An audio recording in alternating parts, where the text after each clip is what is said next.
Assalamualaikum warahmatullahi wabarakatuh. Saya Agung Yuki Firmansyah dari kelompok 1 dengan NIM 221262010002. Saya akan mempresentasikan dampak korupsi bagi negara khususnya Indonesia. Apa itu korupsi? Kata korupsi berasal dari bahasa Latin, corruptio atau corruptus. Secara harafiah, kata korupsi mengandung arti keburukan, kebejatan, ketidakjujuran, dapat disuap, tidak bermoral, bertentangan dengan kesucian hukum di Indonesia.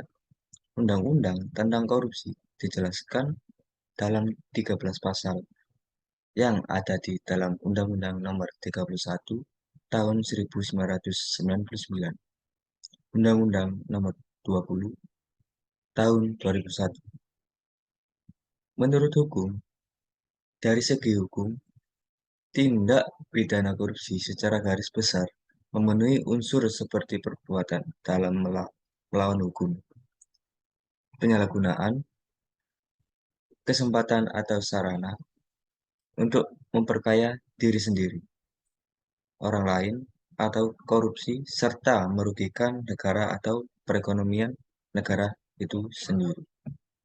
Faktor penyebab korupsi. Faktor pribadi manusia. 2. Keluarga dan masyarakat. 3. Faktor ekonomi dan politik. 4. Faktor organisasi. Dampak korupsi bagi negara dan masyarakat. Nomor 1. Kesejahteraan umum. 2. Demokrasi. 3. Menghambat investasi dan pertumbuhan ekonomi. 4. Melemahkan pembangunan.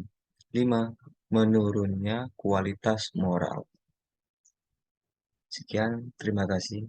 Perkenalkan, nama saya Ahmad Zidan Rizal Dimuni dengan NIM 22126201004. Saya akan melanjutkan presentasi dari teman saya.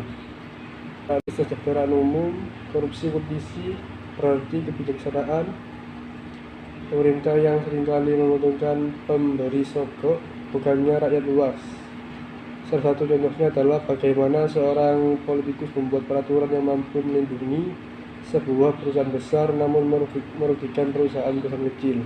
Demokrasi secara umum, dampak korupsi mampu mengikis kemampuan institusi dari pemerintah karena mengabaikan prosedur penyedotan sumber daya serta pejabat yang dianggap jabatannya bukan karena prestasi. Di saat yang bersamaan, dampak korupsi juga bisa mempersulit legitimasi pemerintahan dan juga nilai demokrasi seperti hilangnya kepercayaan serta toleransi. Sekian dari saya. Saya Bagus Wahyu Firmanda, Prodi Teknik Industri Angkatan 2022. Ingin mempresentasikan tentang dampak korupsi bagi negara khususnya Indonesia. Ingin melanjutkan tentang melemahkan pembangunan. Dampak korupsi adalah bisa melemahkan kapasitas serta kemampuan pemerintahan dalam menjalankan sebuah program pembangunan. Pada institusi pemerintahan yang mempunyai angka korupsi rendah, pelayanan publik akan cenderung lebih baik. Menurunnya kualitas moral. Dampak korupsi yang selanjutnya adalah adanya penurunan kualitas moral serta akhlak dari masyarakatnya, baik serta individual maupun masyarakat secara keseluruhan.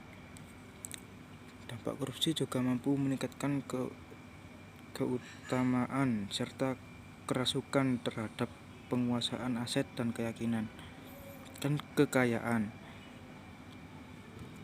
Kemudian dampak korupsi juga bisa menghilangkan sensitivitas dan kepedulian masyarakat terhadap sesama. Sekian dari saya. Wassalamualaikum. Perkenalkan, nama saya Linda Maulidia dari Prodi Teknik Industri Angkatan 22 dengan NIM 22126201038. Di sini saya akan melanjutkan presentasi terkait dampak korupsi bagi suatu negara. Yang selanjutnya, dampak korupsi bagi suatu negara adalah di bidang ekonomi. Dampak korupsi mampu mempersulit pembangunan ekonomi suatu negara dan mengurangi kualitas dalam pelayanan suatu pemerintahan. Korupsi bisa mempersulit pembangunan ekonomi dengan membuat distorsi dan ketidakefisien yang tinggi. Pada sektor privat, dampak korupsi bisa meningkatkan ongkos niaga karena kerugian dari pembayaran ilegal, ongkos manajemen dalam hal negosiasi dengan para pejabat korup, dan juga risiko pembatalan perjanjian. Selanjutnya adalah menghambat investasi dan pertumbuhan ekonomi. Bisa menghambat pertumbuhan investasi, baik itu investasi domestik maupun investasi asing. Contohnya dalam hal ini adalah fakta business failure di Bulgaria yang mencapai hingga 25%. Satu dari 4 perusahaan di negara itu mengalami kegagalan dalam melakukan ekspansi bisnis dan juga investasi di setiap tahunnya akibat dari adanya korupsi penguasa. Yang selanjutnya, dampak korupsi bagi suatu negara adalah pada meningkatkan kemiskinan. Dampak korupsi bisa menyebabkan kemiskinan dalam masyarakat. Selain menimbulkan efek secara langsung, korupsi juga bisa menimbulkan efek tidak langsung terhadap kemiskinan. Alur korupsi ini awalnya memberi dampak pada penurunan pertumbuhan perekonomian, yang akhirnya bisa menyebabkan angka kemiskinan semakin naik. Akhirnya, masyarakat yang mengalami kemiskinan ini bisa merasakan mahalnya harga pelayanan publik, rendahnya kualitas pelayanan, kesehatan, serta pendidikan. Dengan naiknya angka kemiskinan, bukan tidak mungkin itu akan berimbas pada angka kriminalitas. Nah, sebagai masyarakat Indonesia, kita juga harus ikut berperan dalam pemberantasan korupsi. Bagaimana upaya-upayanya? Sebagai berikut. Yang pertama, pantang terlibat tindak pidana korupsi. Jadi dimulai pada diri sendiri. Bagaimana caranya kita menahan diri sendiri untuk tidak melakukan tindak pidana korupsi? Yang kedua, berlatih untuk berintegritas. Di sini diartikan bahwa kita kokoh pendirian atas ucapan yang kita sudah ucapkan.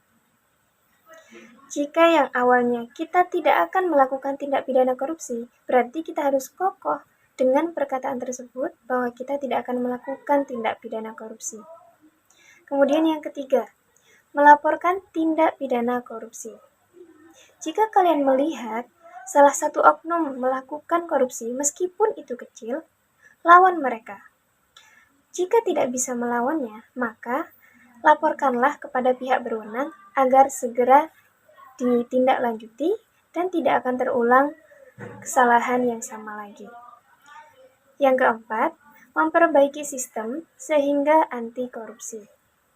Sebagai masyarakat, kita juga dapat berkontribusi untuk memperbaiki sistem agar tidak ada korupsi.